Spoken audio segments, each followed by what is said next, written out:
Assalamu alaikum, this is Professor Zaigam Abbas and we are studying present indefinite tense, and in our part 1 we studied the simple sentences. Today we will discuss negative sentences, interrogative sentences and the combination of negative and interrogative sentences. So the rule of negative sentences is again very simple. First of all, we have to use subject plus do not and does not plus first form of the verb plus object. अब important चीज सीखने की ये है कि where we have to use do not and where we have to use does not. Do not और does not कहां इस्तेमाल करना है। तो when our subject is third person singular, third person singular वो क्या है, ही शी इट, या कोई सिंगल नेम है तो फिर डज नॉट, अदरवाइज आपके साथ डू नॉट। अभी हम एक्सरसाइज करते हैं तो इसकी इंप्लीमेंटेशन देखते हैं। मैं गाना गाता हूं, सबसे पहले नोटिस किया हमने हमारा सब्जेक्ट जो है वो फर्स्ट पर्सन सिंगुलर है, थर्ड पर्सन सिंगुलर नहीं है। मैंने 6 लेक्चर्स जो दिए हैं फंडामेंटल्स ऑफ इंग्लिश टेंसेस, वहां पर मैंने ये पर्सन के ऊपर first person, second person, third person के ऊपर एक सेपरेट लेक्चर दिया है, वो सुनना बहुत ज़रूरी है। फंडामेंटल्स जो लेक्चर्स हैं, फंडामेंटल लेक्चर्स, वो सुनने बहुत ज़रूरी हैं। तो सब्जेक्ट हमने नोट किया, मैं गाना नहीं गाता हूं, ठीक है। सब्जेक्ट क्या है, आई, रूल को फॉलो किया। उसके बाद क्योंकि सब्जेक्ट थर्ड पर्सन सिंगुलर नहीं है, ही शी इट या सिंगल नेम की कैटेगरी में नहीं आता, तो इसके बाद सिंपली डू नॉट आएगा। Do not first form of the verb sing, a song, subject object आएगा हमारा, यानी कि सब्जेक्ट लगाया, उसके बाद do not first form of the verb और ऑब्जेक्ट। तुम नमाज नहीं पढ़ते हो, अगेन हमारा सब्जेक्ट जो है वो थर्ड पर्सन सिंगुलर नहीं है। सो क्या है, you do not offer first form prayer, तुम नमाज नहीं पढ़ते हो। उसके बाद वो फुटबॉल नहीं खेलता है। अब हमारा सब्जेक्ट क्या है, थर्ड पर्सन सिंगुलर है, ही है। तो हमने इस रूल में देखा कि जब हमारा subject third person singular, he she it या कोई सिंगल नेम है, तो हमने डज नॉट लगाना है। अच्छा, कैसे देखें, he does not play football, ठीक है, he does not play football.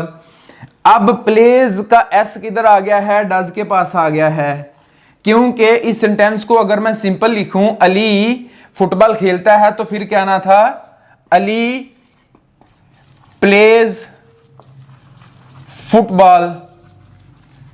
अब देखें थर्ड पर्सन के साथ एस या यस का इजाफा आया है ना, तो जब हमने इसका नेगेटिव किया है तो फिर एस या एस ये वाला किधर आ गया है, ये डज में शिफ्ट हो गया है और प्ले का एस यहां पर नहीं रहेगा। He does not play football. Similarly next sentence में सिंगल नेम है, थर्ड पर्सन की कैटेगरी में आता है, तो डज आएगा। अली तकरीर नहीं करता है, Ali does not make speech. Got it. Similarly अगर हम हो, वो फुटबॉल नहीं खेलते हैं, they do not play football, हम फुटबॉल नहीं खेलते हैं, वी डू नॉट। अगर ज्यादा हो तो वी और दे के साथ भी डू नॉट आएगा। I hope you people got it, the use of negative sentences. So now we study the use of interrogative sentences. Again, the rule of interrogative sentences is very simple. Helping verbs जो हैं वो बाहर आ जाएंगे, do and does sentences के start में आएंगे, फिक्रों के शुरू में आएंगे, उनके फ़ौरन बाद सब्जेक्ट आएगा, उसके बाद first form of the verb, object और क्वेश्चन मार्क या साइन ऑफ इंटरोगेशन जिसे आप कहते हैं। अच्छा, तो अगेन समझने की चीज है कि डू किन सब्जेक्ट्स के साथ आएगा, डज किसके साथ आएगा। तो वेरी सिंपल, डज किसके साथ आएगा जब हमारा सब्जेक्ट थर्ड पर्सन सिंगुलर है।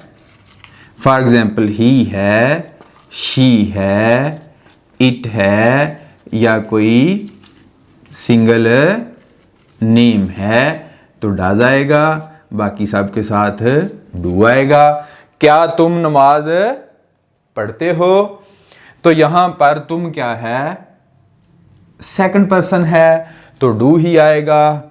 डू सबसे पहले आएगा, उसके बाद सब्जेक्ट आएगा, do you first form of the verb offer. Object क्या है, प्रेयर और क्वेश्चन मार्क। क्या वो गाना गाता है, तो हमेशा थर्ड पर्सन सिंगुलर के साथ डज आएगा। क्या वो गाना गाता है, डज ही। फर्स्ट फॉर्म क्या है, सिंग a song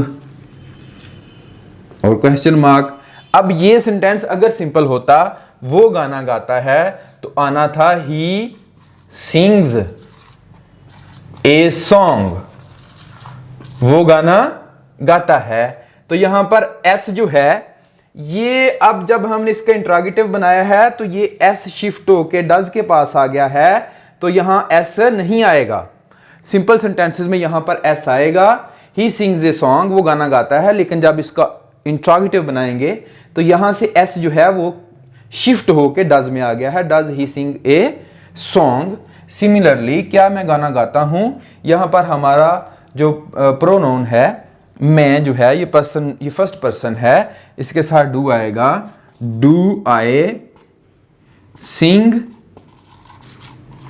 A song, do I sing a song, क्या मैं गाना गाता हूं। नीचे देखें, क्या अली फुटबॉल खेलता है, अगेन सिंगल पर्सन है, सिंगल नेम है, तो इसके साथ डज आएगा। Does Ali play football, does Ali play football. अगर इसको मैं सिंपल लिखता कि अली फुटबॉल खेलता है, तो आना था अली प्लेज फुटबॉल। लेकिन जब हमने इसका इंट्रोगेटिव बनाया है, तो यहां से एस जो है प्लेज का, ये शिफ्ट होकर डज के पास चला गया है, और यहां एस नहीं आएगा, does Ali play football. Got it.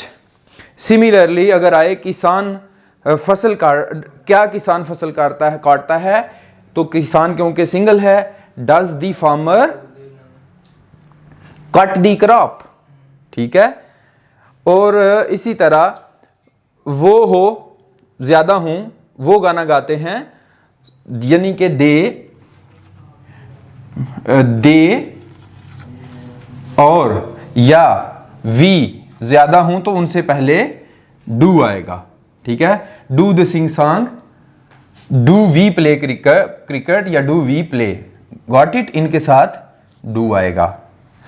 So I hope you people have understood the use of interrogative sentences in present indefinite tense. So now we are going to study the combination of negative and interrogative sentences. Okay, and when there is a combination of negative and interrogative sentences, again the rule is very simple. First of all we have to use the helping verbs do और does फिक्रे के शुरू में आएंगे, उसके बाद subject के फौरन बाद नॉट के बाद first form of the verb और object. Got it. For example, क्या तुम नमाज नहीं पढ़ते हो, अब ये नेगेटिव और इंट्रोगेटिव इकट्ठा है, तो क्या ये देखें, तुम है ना, सेकंड पर्सन है, तो आपको पता है डज किसके साथ आना है, जब हमारा सब्जेक्ट थर्ड पर्सन सिंगुलर हो, यानी कि ही, शी, इट या कोई सिंगल नेम हो, ठीक है, तो फिर डज अदरवाइज डू। लेकिन यहाँ पर सेकंड पर्सन है यू, क्या तुम नमाज नहीं पढ़ते हो। डू यू, सब्जेक्ट आएगा डू के बाद, फॉरन सब्जेक्ट के बाद not, first form offer prayer, ठीक है। डू के फॉर्म बाद सब्जेक्ट, सब्जेक्ट के बाद not, first form of the verb और ऑब्जेक्ट, सो सिंपल। क्या वो गाना नहीं गाता है, यहां पर हमारा सब्जेक्ट जो है वो ही है, थर्ड पर्सन सिंगुलर है, तो अब डज आएगा। डज ही, सब्जेक्ट के फॉर्म बाद not, first form of the verb sing a song, object आ जाएगा और क्वेश्चन मार्क आ जाएगा। So I hope you people have understood the present indefinite tense, its simple sentences, use of negative sentences, interrogative sentences, and the combination of negative and interrogative sentences. And if you have any question regarding present indefinite tense, you are most welcome. You can ask any question in comments box.